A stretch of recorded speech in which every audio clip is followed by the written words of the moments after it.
14-19 ప్రాజెక్ట్ని పరిగెత్తించాం. చాలా నేనైతే ప్రతిరోజు కూడా నా మనసులో ఉండేది. నేను ప్రాణనిత్యం ఆలోచించేవాడిని. ఎప్పటికప్పుడు దీన్ని ఆలోచించి ఏ విధంగా పూర్తి చేయాలనో పీపీఏ, ఇంకో పక్క సిడబ్ల్యూసి వీళ్ళందరినీ కూడా కోఆర్డినేట్ చేసుకుంటూ ఎక్కడ చిన్న పొరపాటు జరగకుండా డిలే కాకుండా ముందుకు పోయే దిశ. ఒక్క రోజులో స్పిల్ ఛానల్ కోసం 32,215 క్యూబిక్ మీటర్ల కాంక్రీట్ పనులు చేసి గిన్నెస్ రికార్డు క్రియేట్ చేశాం. మొట్టమొదటిసారిగా అంతవరకు చరిత్రలో ఎప్పుడు జరగలేదు కాంక్రీటింగ్ వన్ డే. అది చేసి ముందుకు పోయాం.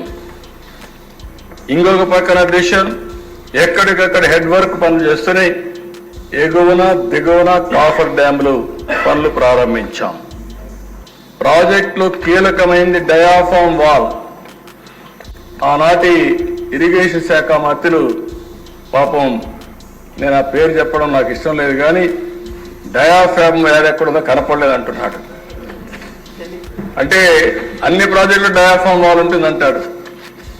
అంటే సబ్జెక్ట్ అందరికీ తెలియాలని లేదే దిశ, కానీ నేర్చుకోవాలనే ధ్యాస ఉండాలి. ఆ ధ్యాస లేకుండా పోవడం దౌర్భాగ్యం అని చెప్పి కూడా నేను మీకు తెలియజేస్తున్నా.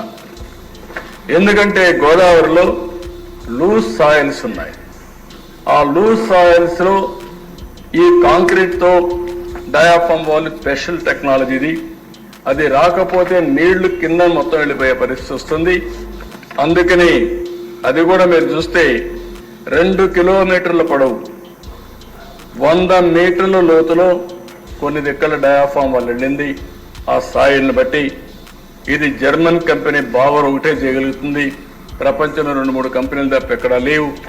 అలాంటి కంపెనీని రప్పించి 414 రోజుల్లో డయాఫామ్ వాల్ పూర్తి చేశామని చెప్పి మీకు అందరికీ తెలియజేస్తున్నా. ఇబ్బందులున్నా కూడా అధిగమించాం, చేశాం.